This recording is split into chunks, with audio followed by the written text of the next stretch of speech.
eesmärk on siis anda kiire ülevaade sellest arengufondi raportist, mis töö all on. Ja kiire ülevaade, et millest selles raportis juttu on, siis seal on peamiseks eesmärgiks ei ole mitte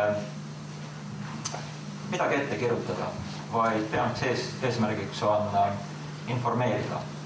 Ja me avastasime, et rahvastiku tervise arengukavas on väga tihti viidatud infotehnoloogiale, info- ja kommunikatsioonitehnoloogiale, aga ei ole mingit lahendust kirjutatud ja antud juhul siis see raport teenindabki sedasama rahvastiku tervise arengukava infotehnoloogilise konteksti avamist.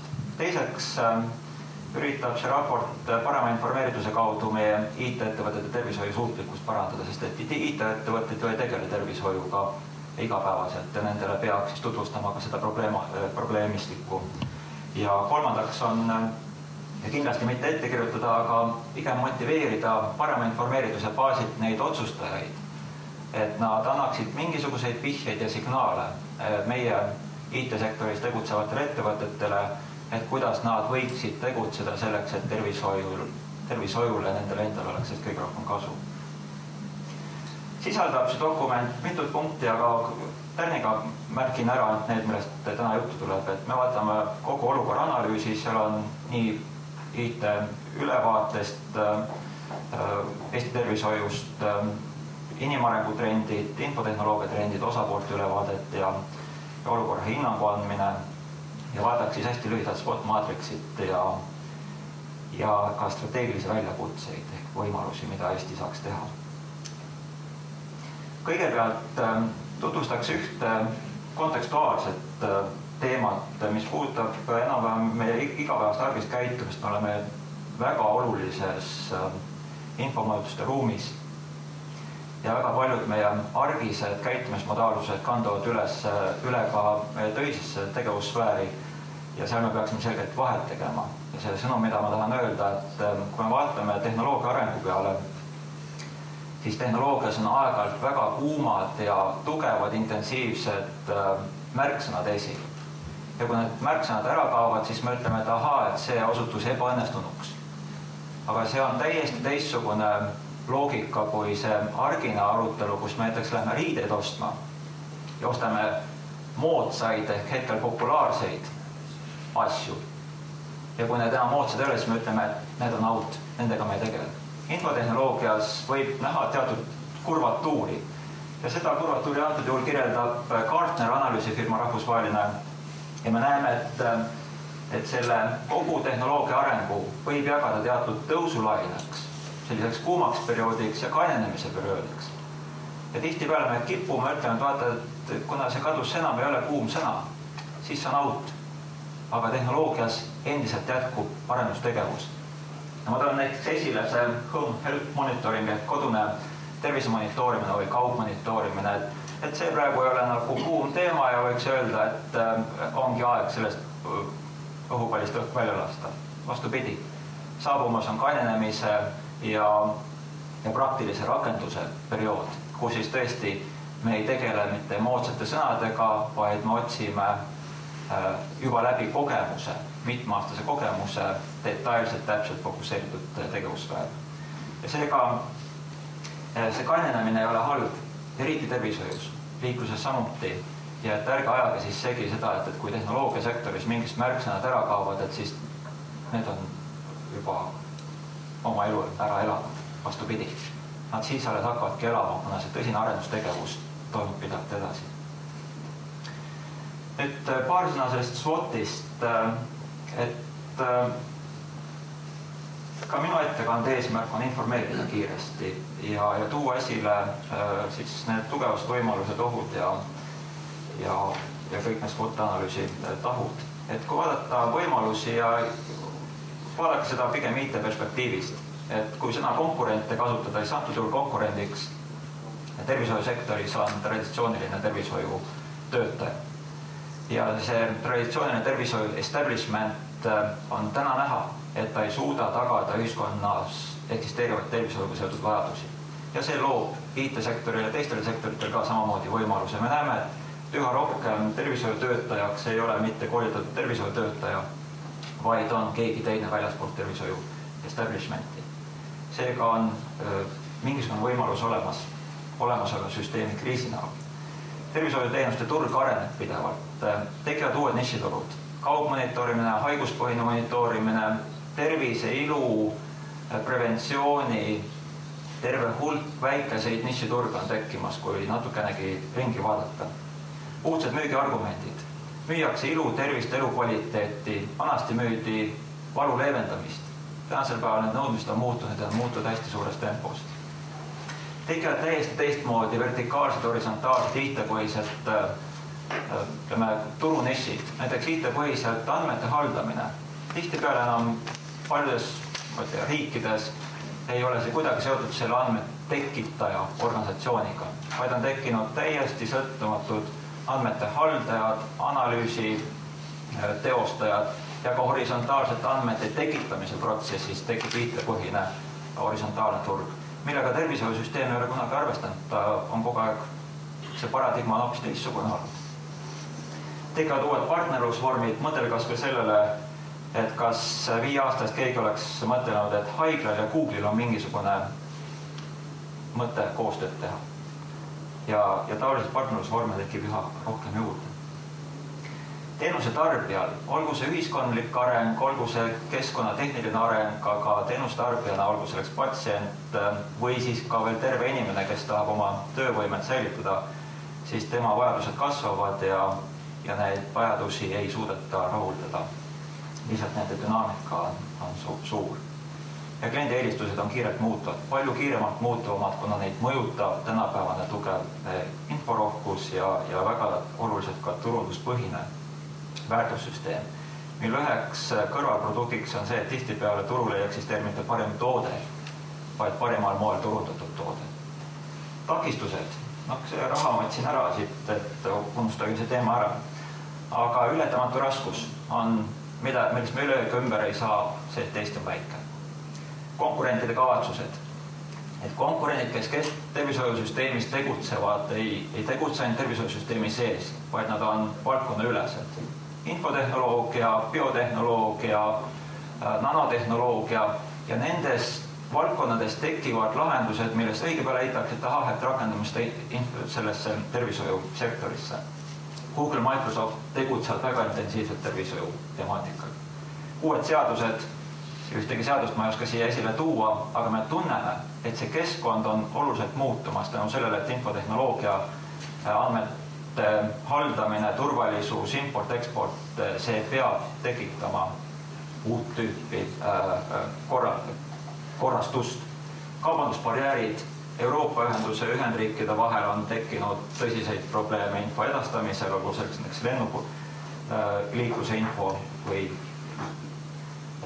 lennusliikluses olevate klientide info. Kindlasti täpselt samasugused probleemid hakkavad tekkima ka patsiendi infoga. Asendatavate toodete tärkamine, see on tüüpiline turuolukorras ja uute riskide tärkamine, näiteks digitaalse kihistumise oht on väga tõsiselt olemas. Nõrkused. Eesti konkurentsijõud on väikene. Meie arendajatel on vähe ressurssi, vähe kogemusi. Meie lahendused on olnud väga ühekordsed ja nad on piiratud, nende muutmine on probleemne.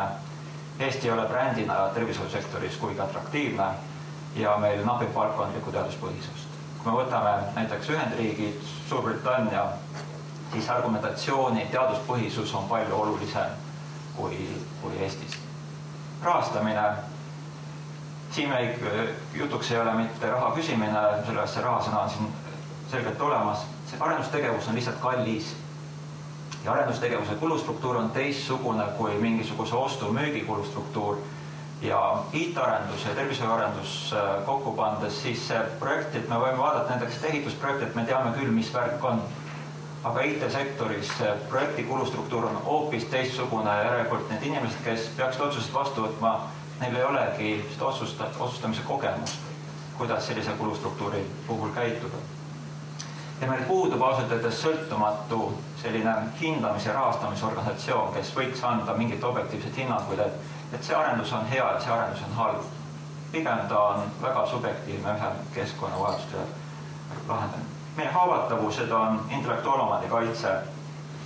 Suurettevõtted on enda kõhu alla krahmanud väga palju IP-omandit ja kui meie väike arendajad tuleb mingi hea ideega esile, siis mõni suurettevõte ütleb, et kuule, aga proovime selle omandi küsimust mõnes suures välismaises kohtus. Ja meie IT-arendaja ütleb, et täna ei, ma panen mobiilid kotti. Meil on hästi palju fragmenteeritud lahendusi. Seadusandlikud muudatused, sealhulgas ka rahastamis- ja hinnastruktuuri muudatused. Uute tehnoloogiate rakendamisel on alati ootamatuseid. Ja see on see Gartneri hype cycle'is ka, et me hype'iga lähme üles, siis hakkame nägema, et mis päris elus juhtuma hakkab ja terve hulk populaarsust vajub kohe ära. Ja see on kindlasti haavatavus. Ja need väga väikesed lahendused, mis olemas on, nende arendamishind on endiselt kõrge. Järelikult see väikese lahenduse raha tagasi saamine tõstab lõppkliendi jaoks hinda. Ja lõppklient on alati hinnatundlik. See tähendab, konkurent või vabalt tuleb Google ütleb, et nendeks järgmised 3 aastat saate tasuta mingisugust terviseinfosüsteemi rakendust kasutada. Inimeste hoiakute muutused. Surveprojektide ajaplaanile alati on väga kõrge surve, et tule kiiresti turule, kui sa siin ei ole, keegi teine võtab su kohe ära. Tulemuseks on see, et turule tullakse pooliku toore lahendusega, mis loomulikult kutsub esile kriitika ja digiretsept. Ei ole ju paha asi, aga näete, see on selge näide, et on vaja kiiresti turule jõuda. Ja protsessid süsteemid sisaldab palju detaile, ma ei hakka aega raiskama siin. Tugevused, et natuke positiivset juttu ka, et meil on teatud eeliseid olemas. Meil on e-tervise organisatsioon, väga selge, mida paljudes kohtades ei ole. Meil on ID-kaardisüsteem inimeste identifitseerimiseks, õigusruum on suhteliselt hästi korrastatud andmekaitse näol. Eesti on väikene. Ühes kohas on see takistuseks antud juhul, ta võimaldab siis efektiivselt regulatiivset kohanemist. Ja ausalt öeldes Eesti tervishoiu ülesanne sarnaneb ühe haigla probleemistikule. Eesti on niivõrd väikene, aga ometi me peame sellist teistsugust paradigmat täna veel üleval. Potentsiaalid. Euroopa Liidu liikmelisus, meil on väike dünaamiline, võimalik, et me oleme geograafiliselt atraktiivses asukohas, sõltub see vaataja prillidest loomulikult. Ja me oleme aeg-ajalt vähemalt rahvusvaheliselt märgistatud innovatiivsuse poolest. See ei tähenda, et tervishoiusektoris me oleksime atraktiivsed, aga see innovatiivsuse võti on ometi selge potentsiaal. Meil on väike otsustajate ring ja see võimaldab taaskord kiiremat otsustamisprotsessi ja hetkel see euro kasutusele võtmise fluidum tõenäoliselt annab Eestile veel mingisugust head turundusväärtust. Meie ressursid, infrastruktuuri inimesed, meie kliinilise meditsiini tase on väga kõrge, IT-alane haridus on väga kõrge, elanikkonna IT-lugemisoskus on päris hea, IT-infrastruktuur on päris hea ja IT-arendajatel on olemas päris hea rahvusvaheline tunnetus ja respekt. Strateegilised soovitused ja sellega on lõpetan. Et peaksime hetkel, me oleme olukorras, kus me peame midagi muutma ja muudatuse puhul me peaksime kasutama seda innovatsiooni võimalusena. Selleks on vaja siis seadusandliku protsessi mõjutavat jõudu, mille kohta võib öelda, et see on enam-vähem olemas. Aga nüüd, mis küsimärkidega on, meil austes ei ole tehnoloogilise arengu visioon. Meil ei ole sellist selget soovi, et kus me peaksime 2-3 aasta pärast olema näiteks tervishoiu sektoris oma IT-arendustega. Ja meil peaks olema valmiduse oskus tervishoiu vallas IT-s tegutsevate ettevõtete koostöö tekitamiseks. Hetkel nad on väikesed ettevõtted, kes omavahel konkureerides kõikidel on kõht tühi ja keegi suht midagi ei jaksa teha. Jätkusuutlikkuse säilitamine ja efektiivsuse parandamine ilma efektiivsust suurendamata tõenäoliselt me elus ei püsi kogu tervishoiusüsteem. Selle lahendamine eeldab seda, et organisatsiooni kõikidel tasanditel tegutsetakse ühtselt. Kujutage ette kumminööri, et kui kumminöör on 2 punkti vahel ühendatud ja keskelt keegi tõmbab kokku, siis need 2 punkti ei liigu kuhugile. Aga meie IT-lahendused tihtipeale ongi, et nad lahendavad keskelt ühe väikse osa ära. Kogu süsteem ei pane seda tähele. Küll aga viskab kogu aeg raha selle kummi ostmise või säilitamise peale. Et midagi tegelikult väga efektiivselt ei muutu. Ja see eeldab seda siis, et meil on kogu tervishoiuorganisatsioon avatud IT-innovatsiooniks. mitte, et üks sektor või üks haigla või mingisugune üks osakond on teisest tubli. Meil peavad olema tõhusust iseloomustavad kriteeriumid ja keegi peab need mõõtma.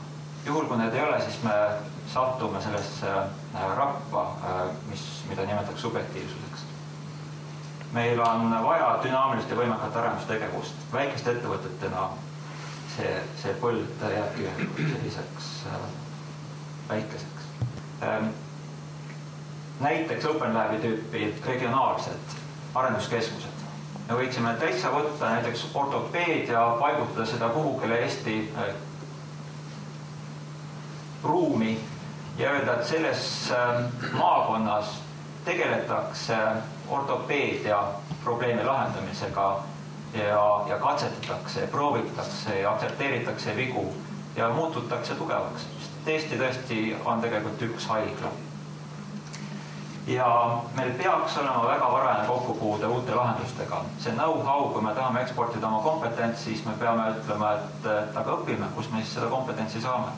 See tähendab, et me peaksime tegema päris hulged koostööd nende suurte arendajatega, kelle ressurssi on palju ja meie saaksime siis seetõttu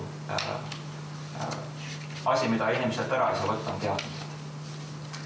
Ja väiksel riigil on lihtsam luua järele proovitud lahendusi. Ehk meie väikses dünaamiliseks keskkonnas mingis tervishoiualaseid IT lahendusi lihtsalt ära teha on lihtsam kui näiteks Saksamaal või Ameerika Ühendriikides, kus ressurssi on rohkem. Miks peaks Eesti üldse liikuma e-tervise lahenduste info rohkema kasutamise jaoks tervishoius? Ehk see küsimus on see, et mida võidavad meie patsiendid ja tervishoiutöötajad sellest, et me järjest loome uusi lahendusi alates haiglatest, üleriiklistest lahendust nagu digiretsept. Miks? Mis on need argumendid, Eesti-põhised argumendid, miks me peaks sellega üldse tegelema lähema 10, 15, 20 aasta jooksul? Ja neid saalist.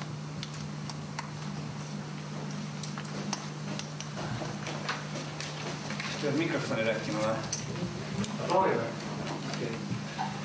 Kuna ma pean ka varsti ära minema, siis ma räägiks oma juttu ära, siis oleks endal rahulik ja teistel ka võib-olla. Miks me üldse seda teeme? See on hea küsimus. Tegelikult sellele küsimusele tuleb kõigepealt vastata ja siis rääkida sellest, kuidas ja milliste firmadega ja millise rahaga.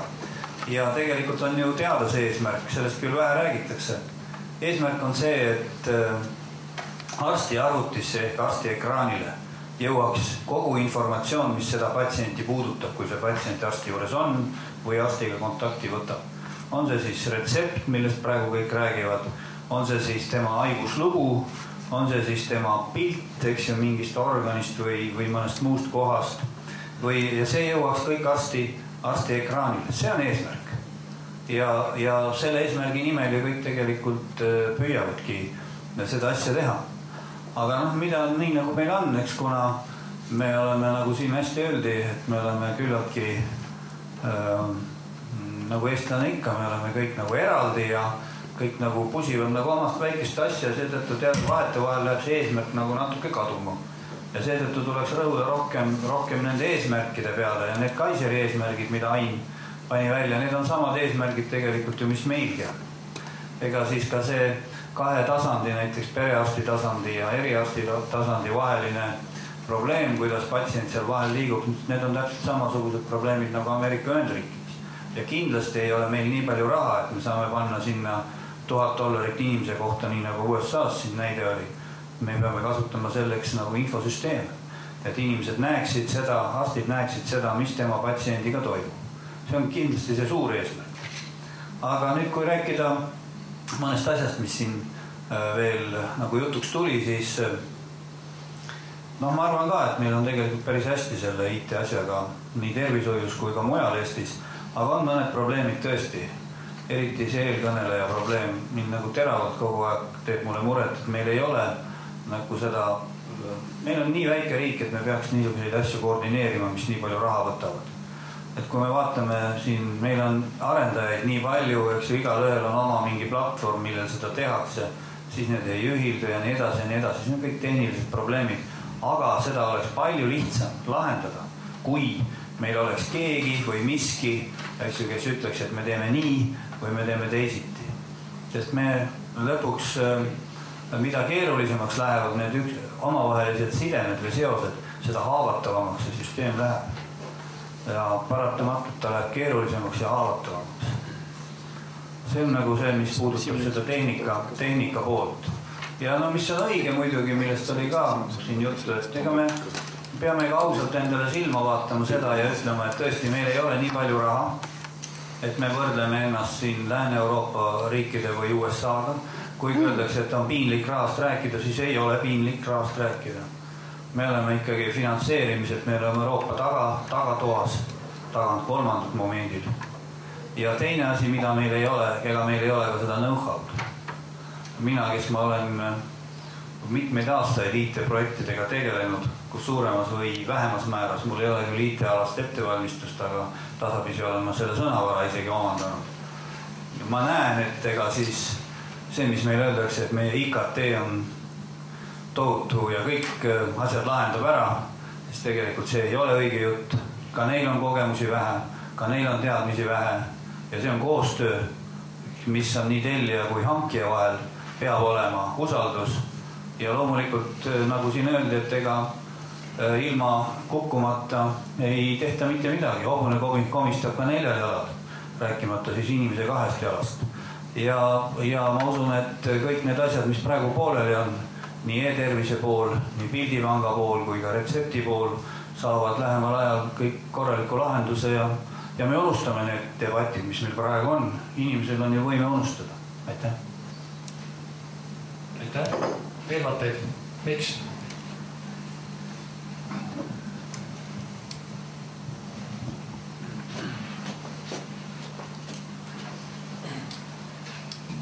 Apteekrite poolelt vaadatuna muidugi tundub alati, et kõik diskussioonid algavad sõnaga arst, et kui inimene jõuab arsti juurde, et siis arst alustab inimese ravimist. Aga apteekrite vaatenurgast on alati nii, et on terve hulk inimesi, kes ei satugi arsti juurde, kes satuvad apteeki, ilmselt on veel 3. kategooria, kes ei satu ei apteeki arsti juurde ega kuskile, et surevad lihtsalt rahulikult ära. Ja küsimus on selles, et tervishoiusüsteem on nagu sõel, et see sõel on kuidagi hõre, peab päris palju vaeva nägema, et seal süsteemis ringi ujuda, et seal sõelas kuidagi nagu augudest mitte läbi kukkuda ja kui keegi välja kukub, siis ega ausalt öeldes eriti keegi ei muretse ka. Et probleem, infotehnoloogia ülesanne peaks olema siin kuidagi seda sõela nagu natuke kitsamaks teha, et inimesed kuidagi selles tervishoiusüsteemis ka edasi liiguksid. Sest meil on tõesti, kui sa ei ole eriti püsiv inimene, siis sa perearsti juurde ei lähe ja kui sa perearsti juures eriti püsiv inimene ei ole ja enda eest ei võitle, siis sa ei satu ka kõrgema etapi spetsialisti juurde ja kui sa sealt ka saad mingi diagnoosi ja ei pööra eriti palju tähelepanu enda ravimisel, et siis kukud jälle sellest süsteemist välja, alustad jälle kunagi hiljem mingist teisest kohast, et kui vaadata neid teisi riike, ka apteekide poolt, siis inimene kuidagi on järelevalve all, see on sama vastik paternalistlik süsteem, et kas Eestis on igal patsiendil nagu oma võimalus enda eest seista või peaks ta seisma, võitlema enda eest või on mingi süsteem, kes tema eest natukene targemalt võitleb. Sest me palju räägime rahast, et kas on meil raha kõikide patsientide ravimiseks ja kui need patsiendid, kes praegu on süsteemist välja kukkunud, et kui neid peaks kõiki ravima hakkama, et kas meil on raha. Aga samas me vaatame, et on päris palju inimesi, kellele seda raha päris palju kulutatakse. Ehk siis apteeki tuleb väga palju inimesi, kes ei võta oma ravimid korralikult, öeldakse, et umbes 3% võetud ravimitest ei täida oma eesmärki, ehk siis Eesti kontekstis umbes 1 miljard krooni aastas on selline, mis lihtsalt loobitakse tuulde, ainuüksi ravimite ka. Ja kõik riigid teevad väga palju selleks, et seda ravimiraha kuidagi optimaalsemalt kasutada. Ehk siis inimeste ravisoostumust parandada, nad võtaksid oma ravimeid, et nad mitte ei ole nii, et täna käin ja siis jälle tulen uuesti arsti juurde, ütleme 2 aasta pärast. Et infotehnoloogilised süsteemid peaksid aitama kuidagi neid inimesi järje peal hoidma. Ehk siis meil Eestis ei ole, vähemasti ma ei tea, võib-olla mõned entusiastlikud perearstid kasutavad need meelde tuletussüsteemi, et teie viimane visiit toimus võib-olla 6 kuud tagasi, et te peaksite uuesti pöörduma, kui inimene ei märka. Et näiteks ma tean, et loomaarstidel on päris hea, et miks meilegi koju tuli teade, et käisite aasta tagasi vaktsineerimas koera maratoodi vastu, tulge uuesti. Et ma arvan, et inimeste puhul see süsteem peaks kindlasti olema.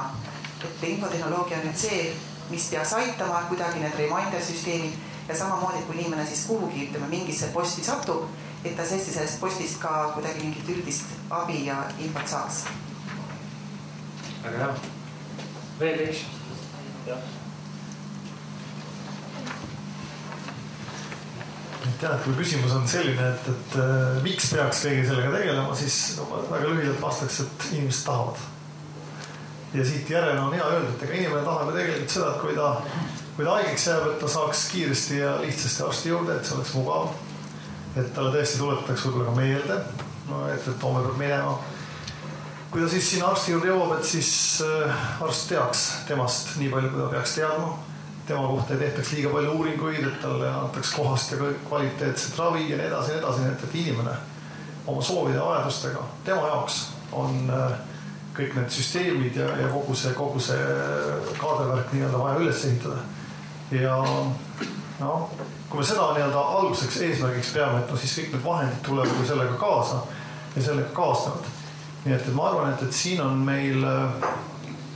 meil teistest sektoritest, kes inimeste teenindamisega neile mingisuguse teenuse pakkumisega tegelevad palju õppida ja vaadata, kuidas see klienditeenindus läheb võib-olla liiga kitsaks küll kätte, aga ikkagi ka see märksõna siin juures, et kuidas selle inimesega siis töö käib ja milliseid võimalusi kasutatakse ja kuidas see kõik toob kaasa siis ju parema tulemuse, rahulolu ja tervisesüsteemis loomulikult ka siis kiiremini ja tervema inimese. Loomulikult teeb siia juurde väga palju sellist, et inimesel mingil hetkel tekib ka soov, et kuidas saaks nii terveks, et ise midagi tegema peaks. Aga see on ka mõnes mõttes paratamatu, aga see läheb juba selles mõttes välja, et inimene. Lihtsalt tahab, jah.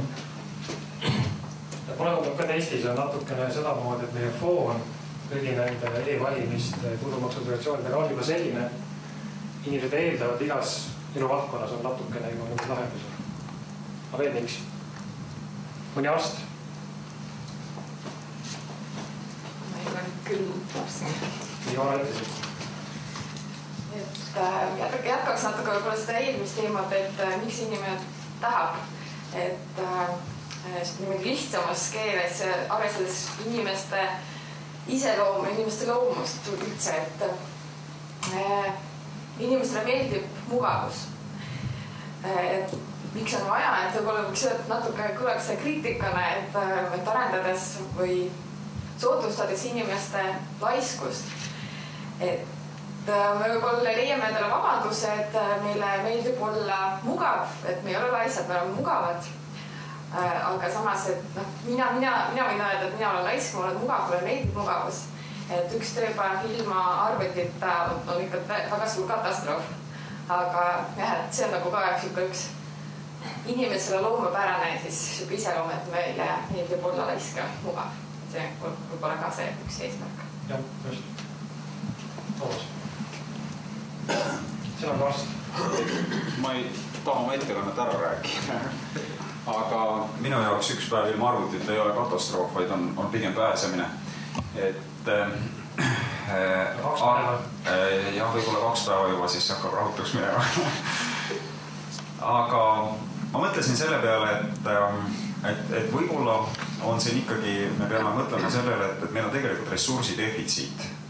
Et meil ei jätku inimesi ja meil ei jätku nagu energia tegelemaks asjadega, millega me tingimata peame tegelema. Kui me täna vaatame seda, eks ole, kui palju arst suudab päevas haigeid konsulteerida, siis me näeme, et latt paljudes teistes riikides on hoopis teisel tasemel. Ma ütlen teile näiteks, et Taiwanis on gastroenteroloogi päevase konsultatsiooni koormus 80 haiget päevas, siis te näete, et on kindlasti arenguruumi. Ja kindlasti me peame sellisel juhul selleks, et selle tasemel jõuda, vaatama ringi, mis meid abistab. Nii et ma pigem ütleks, et see on hädavajadus.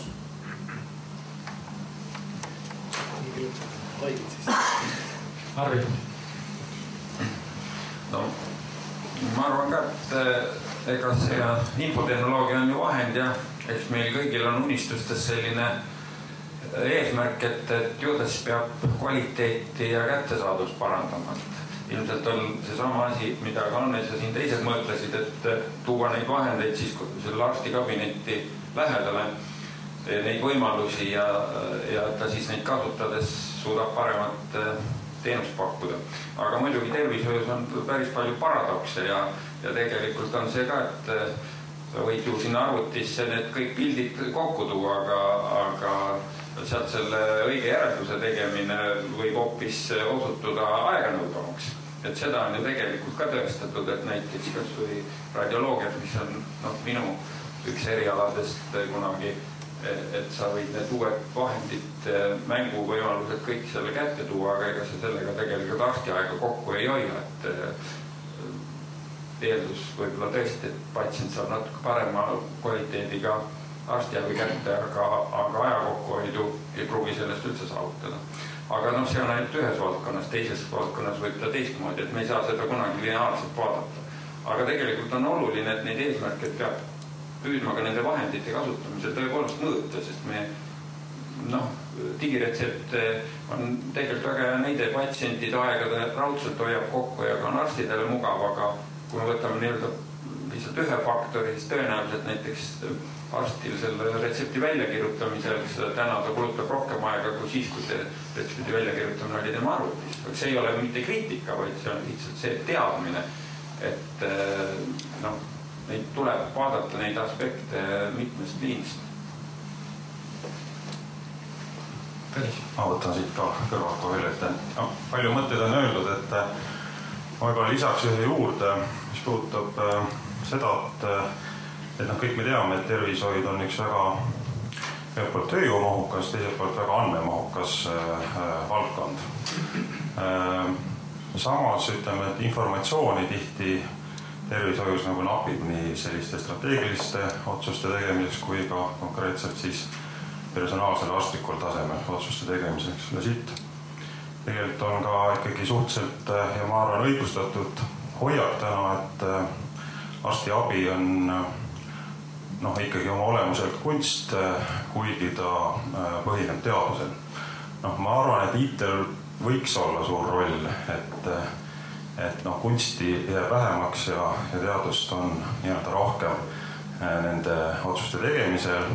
Lihtsalt arvuti aju on võib-olla nii palju kordi võimekam inimajust nii-öelda teatavat intelligentsust ja otsuse tuge nii-öelda pakkudes.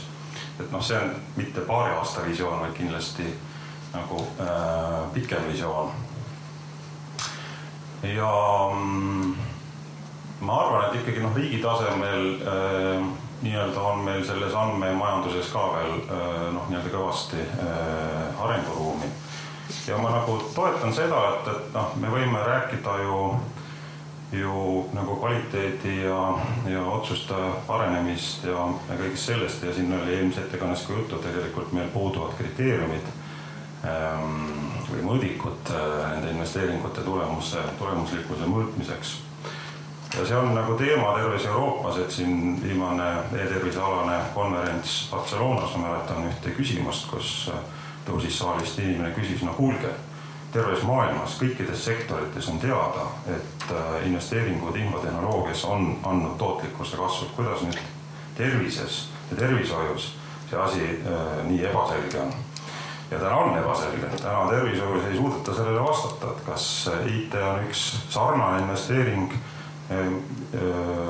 nii-öelda selles muude tehnoloogiate reas, mis muidugi tõstab tervishoiu kvaliteeti, aga tõstab ka vajadust seda rahastada täiendavalt ja sellega me oleme selle suure probleemi ees, et tegelikult riigid ei ole võimelised enam tervishoidu sellisel tasemel, kuidas tehnoloogiad arenevad, rahastama.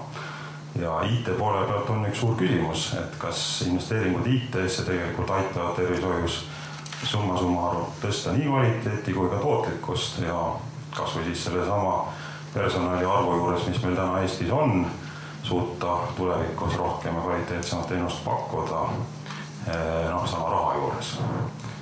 See on minu jaoks üks küsimusi. Sina ka haiglajuht, kas sa teed hea meelega investeeringuid infotehnoloogiasse? No teen jah, ja ma näen täna ka selliseid nii-öelda lokaalseid efektiivs. See on tõepoolest kaasaja nõue, et kui ma näen, kuidas minu lapsed ja ma ise nii-öelda arvutiga suhtlen, siis see on kaasaja nõue. No ma ütleks küll, et me Eestis teeme täna siiski ainult baasinvesteeringuid nii e-tervise mõttes kui ka haiglate mõttes. Et nii-öelda sellised baasprotsessid saaksid IT poolt toetada. Ma arvan, et selline intelligentsuse laine alles sealt pealt, kust hakkavad efektid tulema, kus me tegelikult muudame organisatsioone ja protsesse, et need on alles ees. Et me oleme täna sellises suures investeerimisfaasis, olgugi, et ma tõepoolest olen nõus, et need investeeringud mahuliselt ei ole nii märkimisväärselt kui tegelikult see ambitsioon, mis seal taga on, et meil on tihti selline eesmärgi ja rahastuse konflikt oma vahel. Et need efektid nii-öelda süsteemi muutmise tulemusel hakkavad alles tulema, aga tõepoolest see visioon täna on natukene nii-öelda hägune, et kus suunas siis tuleks neid muutusi nagu enne kõike otsida. Üks valdkond siin, mida jällegi arutaks, on see nii-öelda krooniliste haiguste temaatika, mis võtavad hakkavad üha rohkem ja rohkem ja võtavad lõviosa tervishoiu rahast. Ja see on ka üks selline kõige hägusem ja kõige korraldamatum nii-öelda pool, kus võiks IT väga palju tuge anda. Sest see on väga paljude erinevate teenusosutajate vaheline nii-öelda koostöö. See on sotsiaalga juba seotud. Ja see on sotsiaalga seotud. Siis natuke kütust sisse visata lihtsalt selle arutelusse, et me räägime sellest, et meil tekib jälle loetelu asjadest, mida me tahaks teha, aga võib-olla üks küsimus, millele mina otsiks vastust on see, et kuidas me teame, et kui me oleme teinud midagi valesti, ehk et me siis ei ole saanud neid asju, mida me tahame. Tean, Singapuris lihtsalt kirjutatigi üks suur üleriigiline rakenduskorstnas, see maksis kuskil umbes $15 miljonit, sellepärast, et arstid ütlesid, et see ei kõlba. Seda ei rakendatud, ei pandud kogu süsteemi ulatuses käima, aga põhimõtteliselt sisuliselt täisvalmis süsteem. Tehti uus ja täna töötab väga hästi. Või hiljutine uudis Ühendriikidest samamoodi suur tervishoiusüsteem 200, ütleme kuskil 2/3 IT-projektidest pandi seisma, sellepärast, et leiti, et nad ei tooda päriselt siis nüüd seda eesmärki, milles oli kokku lepitud. Ehk et me teeme paljusid asju, meil on isegi vähe raha, et seda teha, aga kuidas me selle fookuse saaksime, et kuidas me tunneme ära, et mis siis nüüd on tõesti näiteks nendest saavutatud asjadest väga head, mida tasub hoida, aga kui nende juures midagi on niisugust, mis tulekski kirjutada maha ja teha uuesti, et kuidas me teame seda? Kelle käest me küsime? Patsientide käest, arstide käest, ministri käest? Ei olegi kellegi. Aitäh. Mina olen siis praktiseeriv arst ja kirurg Nikolai Põdramägi. Ütleksin nii palju, et e-riik ja e-meditsiin, ega meil sellest ikka pääsu ei ole. See on aja nõue ja me peame ajaga kaasa minema. Aga tuleb tunnistada, et see niinimetatud väike tiigrikutsu on tõepoolest veel äpukene. Ta peab arenema. Peavad arenema nii spetsialistid IT-alal kui need, kes hakkavad seda niinimetatud toodet tarbima. Ka nendel on veel arenguruumi. Tunnistame ausalt, et meditsiin on selline, et väga paljud praegused arstid on veel keskea või vanemäelised, kellel ei ole nii kodune see arvutimaagi. Tõepoolest väiksed lapsed, ma vaatan oma lapselapski teinekord uinub õhtul laptop kõhu peal. Kas see just nii peab olema, see on ise küsimus. Aga nii nagu igal asjal, kui käib eksperiment või katse-eksitusmeetod, siis on ju ikkagi nii, et tunnistame ausalt, raha raisatakse nagu teinekord asjata. Ja üks oht on veel, et nende eksituste ja eksperimentidega võivad inimeste tervised kannatada saada. Mis puutub nüüd näiteks, siin on juttu, et visiidid lähevad justkui ladusamalt, siis see päris nii ei ole. Tegelikult on ikkagi nii, et arsti visiit läheb keerulisemaks, sest haige jaoks jääb aega vähem.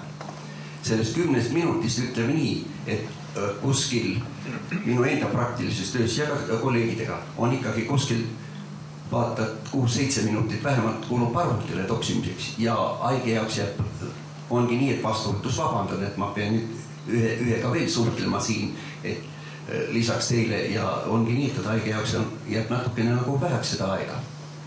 Siis mis puutub digiretsepti, ka see on hea asi, aga nagu iga algus on ikkagi raske, aga ma ise isiklikult kronometreerisin ära, et kumb variant siis on parem ja tõepoolest paberretsept kahjuks tuleb tunnistada, läheb kiiremini ladusamalt.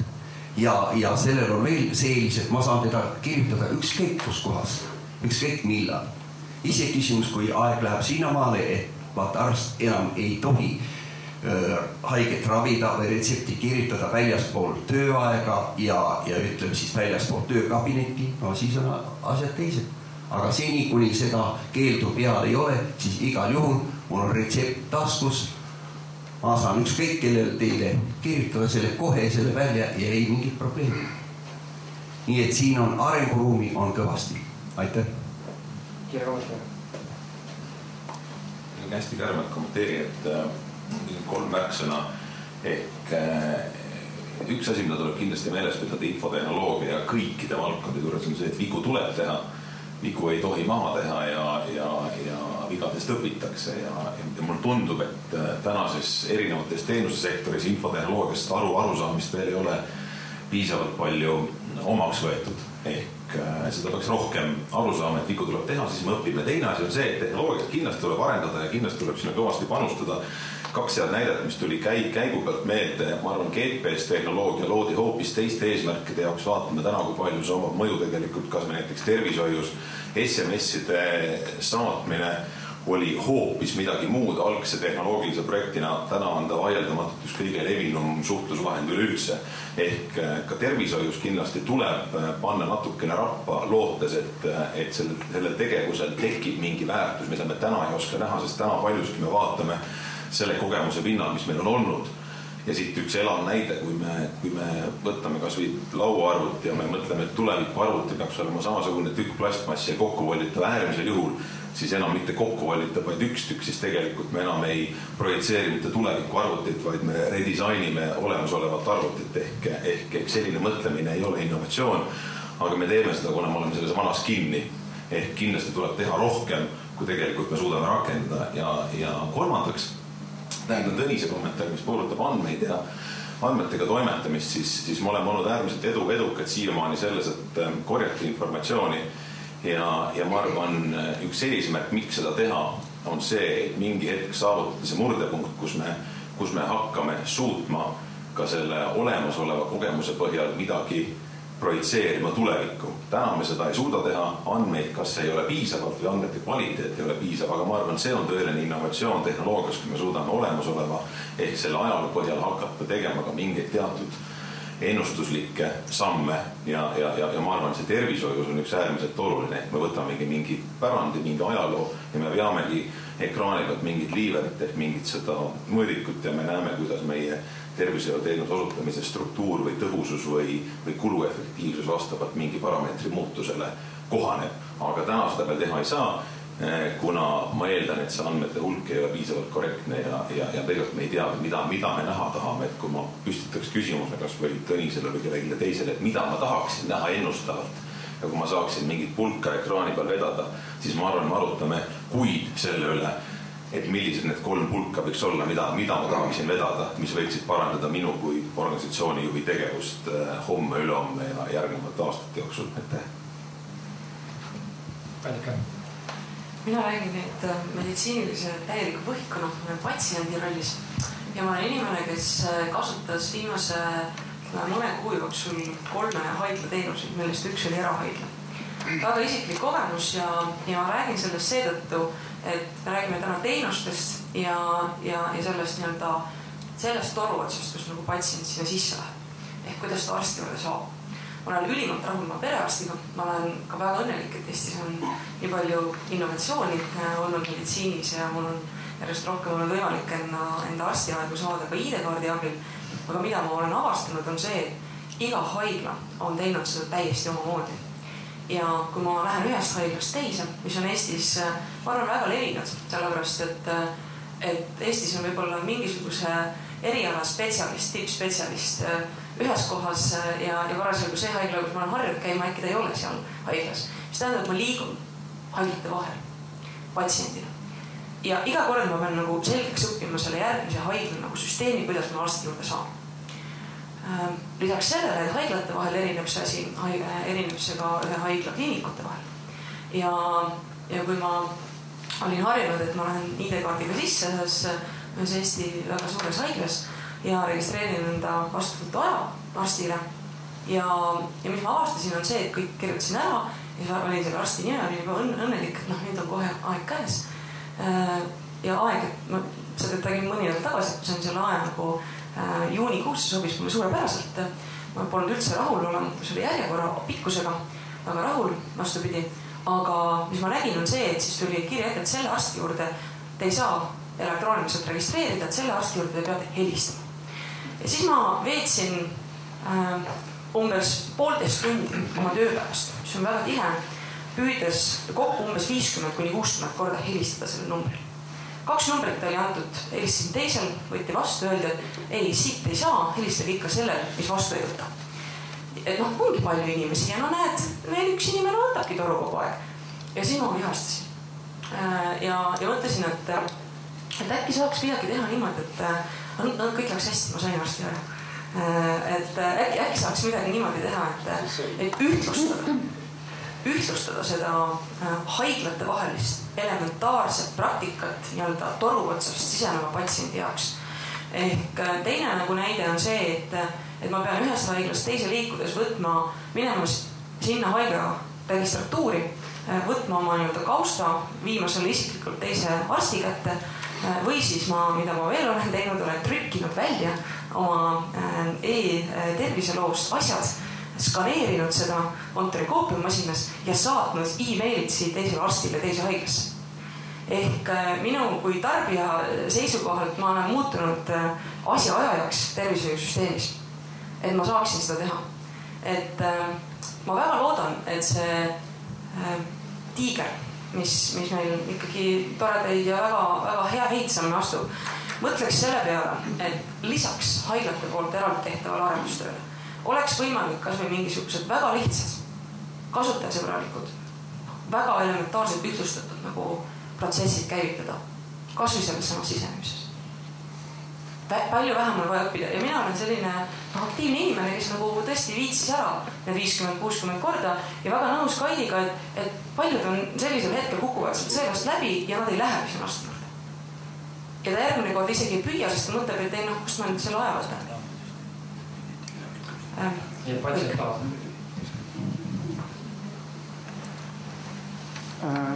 Siin Ahkur seisis hetke, et siin on küsimus selle kohta, et mida on patsientidel võita. Et tänapäeval, kus tehti üks uuring, et USA-s, et 8–18-aastased lapsed tarvivad 10 tundi 45 minutit meediat päevas. See on sisuliselt, et kui nad kogu aeg üleval on, siis mingid meediat tarvivad, nad tarvivad korraga mitut kanalit korraga tavaliselt isegi. Nii et tegelikult võimaldab IT lahendada suure probleemi, mis on see, et suurim kasutamata ressurss tervishoius on tegelikult patsiendid. Et õige IT kasutus võiks nagu patsiendid panna rohkem hoolitsema oma tervise eest. Ehk siis need tervise eest hoolitsemine ei oleks selline passiivne tarbimine, nagu ta praegu on, vaid et ta muutuks, et patsient oleks aktiivselt kaasatud oma tervise eest hoolitsemisse. Et ei oleks mitte see, et lähed arsti juurde, konstateeritakse fakti, et sul on kõrge vererõhk, kolesterool, antakse sulle retsept ja sellega nagu kogu lugu lõpeb. Et tegelikult võiksid nagu edasi minna, et sulle öeldakse, kus sa saad downloadida nagu põhimõtteliselt endale mingisuguse tervisepealiku programmi või midagi, mis paneks nagu pikemas perspektiivis oma tervise eest hoolitsema. See aitaks sul nagu mingisuguseid oma tervise käitumist muuta, sest see retsepti väljakirjutamine, see võib-olla ei ole nagu see on nagu ühekordne lahendus. Et see on nagu üks koht, kus tegelikult e-lahendustel on väga suur võimalus. Aitäh! Meil on veel 5 minutit, siis me teeme kohvikausi. Pärast seda on meil 2 arutelu. Kuidas Eestis täna on ja kuidas edasi. Meil on 5 minutit. Kunagi sõber vana Tarand ütles mulle kuskil 10 aastat tagasi, vaata Eiki, et see asi lõpeb ükskord nii, et tüüp ärkab hommikul üles, läheb arvuti juurde ja klõpsib. Külm on, otsin ja loeb. Nii et hoopuid. Et tervishoius ilmselt tähendaks seda, et nina tilgub ja siis öeldakse, et sul on nohu ja siis tuleb tere. Mina olen tervishoius teatavasti patsient, pahandan sellega arstiautrat ja mul on siinkohal paar mõtet. Esimene on see, et mulle on küsinud, miks on täiesti arusaamatu, et see võit, mis siit tuleb, on niivõrd suur, et ma ei kujuta üldse ette, et ilma selleta kuidagi saaks. Ja ma olen ka täiesti kindel, et kokkuvõttes ei tee see tervishoidu odavamaks või kallimaks ja võidetakse ainult ühes asjas, elatakse kauem. Kuidas sa ilusasti ütlesid, et need elavad kauem ka need, kes ei käi arsti juures, apteekri juures ja kõik elavad. Kasutasin sinu väljendit, väga meeldis. See on nagu kogu selle asja plusspool. Asja tegelikust poolest mul on paar näidet, et ma ei too nii pikka nagu siin toodi, et pereks, kus inimesed on kogu aeg terved, oli eile niisugune olukord, et mina pidin aitama inimese suhtlemisel tervishoiuga ja ma pean ütlema, et arvuti kaudu osutus see võimatuks, et lõppkokkuvõttes tuli ikkagi kasutada telefoni ja patsiendil on töötu üks küsimus. Mis see on? Mis ma tegema pean? Muud küsimust tal ei olegi. Tahan aga öelda sisu poole pealt kahte asja, et kuna ma olen aastate jooksul olnud väga paljude vaidluste juures, kus riik on vaielnud, kuidas oma süsteemi üles ehitada, et piltlikult, kas peaks olema siis mingi üks suur kast, kuhu kõik riigisüsteemid, haigekassast, maksuametini, ma ei tea, veterinaaramet, piirivalve, kõik lihtsalt lähevad, lükkavad oma otsa sisse ja kogu masin töötab. Ja ma pean ütlema, et see on olnud teoreetiliselt, on kõik selle peale alati noogutanud ja praktiliselt ei ole sellest kunagi midagi välja tulnud. Ja tervishoius ma kujutan ka ette, vaadates neid probleeme siin, mida kolleegid lahendavad, et siin on kaks poolt. Mina näen võitu selles, et kui me ei otsi mitte odavat lahendust, vaid praktilist lahendust ja see hakkab kahe poole pealt. Vastuseks Anni küsimusele kõigepealt me peame teadma, mida me tahame, et kui sa selle tellimisega, nagu IT-lahenduse tellimisega mööda paned, siis sa oledki kaotanud. Selleks, et teada, mida tahame, tuleb kõik kokku kutsuda, kes seal osalised on. Ja mis on nagu selle netimineku nagu põhiprobleem on ju minu meelest üks, et ma väga vabandan, et kui midagi on masinas, siis ta on mustvalge. Ja kõik see, mis on nii-öelda sotsiaalne, suhtlusel põhine, see kaob ära. Ja kui me seda faktorit ei arvesta, siis ei juhtu midagi. Et seetõttu ei ole vaja apteekrit küsida, kas tal on tarkvara olemas, vaid on vaja öelda, siin on lahendus, siin on kõik see, mis siia juurde käib, see värk läheb tööle, meie maksame poole, teie maksate poole. Ja kogu lugu, et see selline suurelt ettevõtmine, suure tellimusega, võib-olla isegi teinekord sinna süsteemi osalistele peale surumine annab lõppkokkuvõttes parema tulemus. Nii et kui tellimusega mööda pannakse, siis on kõik. Et ainult edasi, ma ei tea, miks. Mul on üks väike remark, et Ain küsis, kuidas mõõta. Sa viskasid õli tulla, ma mõtlesin selle peale. Et tegelikult me võiks kasutada seda liikluse värki, eks ju, meil pannakse kaameraid ja öeldakse, et surnud on vähem. 200 või 190.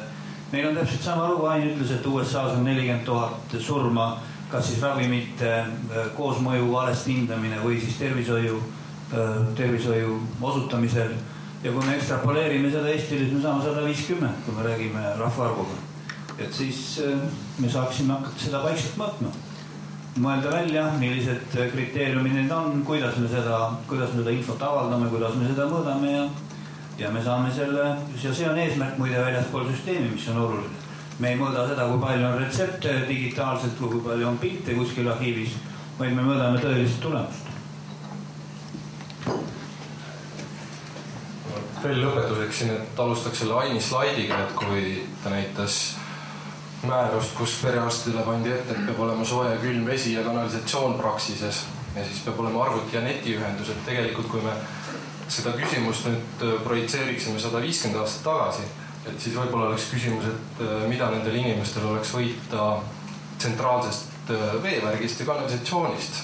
Et arstidena me teame, miks arst peseb käsi patsiendi vastuvõtul ja tegelikult on ju sama värk arvuti ja netiühendusega, et võib-olla härra Nestor tegi selle esimese määruse kirjutamisega vea, et ta oleks pidanud panema sinna, et perearsti praksises peab olema arvuti ja netiühendus ja arvutis peavad olema ka programmid.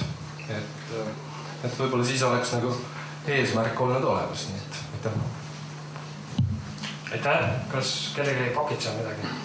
Kui tohib, siis minut. 2 pakitsust, jah. On kellegi pakitsusi? Jälle 2 pakitsust täna.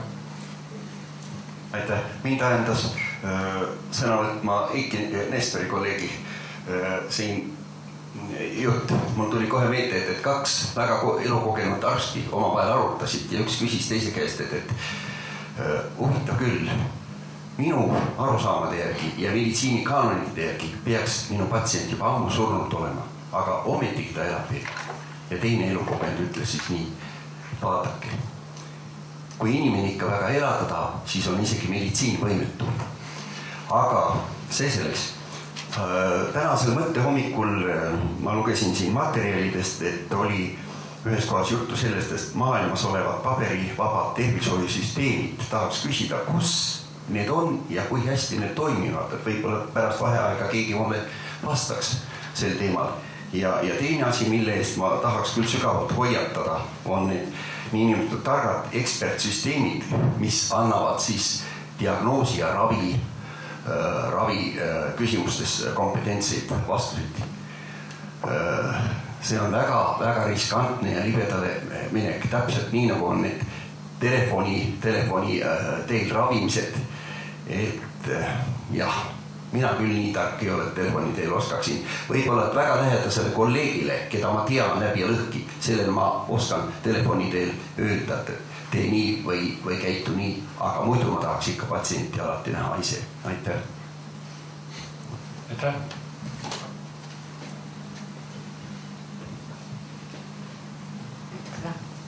Küllaga tarik patsientide esindusühingust, et väga hea, et juba siin mainiti seda patsiendi fookust ka sellele asjale. Väga õige oli see, et see arvutisüsteemid aitaksid patsientidel ligi pääseda sellele tervishoiusüsteemile. Üks asi, mida meie oma töös iga päev näeme, et sageli inimesed ei saa oma diagnooside sisudest aru ja ei saa aru, mis nendega seal arsti juures tehtud on. Et meie ootame sellelt digiloolt ka seda, et inimene ise saaks selles protsessis osaleda, et ta näeks, milline diagnoos tal on, mida tal tehtud on ja mida me veel ootame. Me ootame rahast, ei tohti nüüd rääkida, aga me ootame, et kogu see teenus, mis talle osutatud on, oleks talle ka arvudes nähtav. Et siis tekiks see osa, et inimene oskaks natukene tänulik olla selle eest, et ta näeks, mida ja kui palju talle rahanumbrites tehtud on, et kaoks ära see tunne, et ma olen maksumaksja, ma ei saa mitte midagi selle eest. Et ma saan aru, et rahast ei pidanud rääkima, aga me tunneme küll, et seda võiks olla ka see iga visiit või iga vereproov või vereanalüüs võiks siis kajastada selle inimesele kättesaadavalt, et mis see siis tegelikult nagu maksma läheb. Ka see, kui ta sinna arstiruumi siseneb. Et siis üks probleem on ka see, et osad teenused on tasulised ja osad on tasuta. Et siis tekiks nagu ka see kaoks ära ka see suur vahe nende tasuliste ja tasuta teenuste vahel, et siis ei tunduks inimesele see tasuline teenus enam nii kallis, kui ta näeks, et ta saaks tasuta, et ta saab tasuta see, mida ta saab tasuta, maksab ka tegelikult midagi. Aitäh. Pärast pausi jätkame sellega, kuidas Eestis on. Ehk lihtsalt vastusega see küsimus, kuidas maailmas juba paberipaadet saab.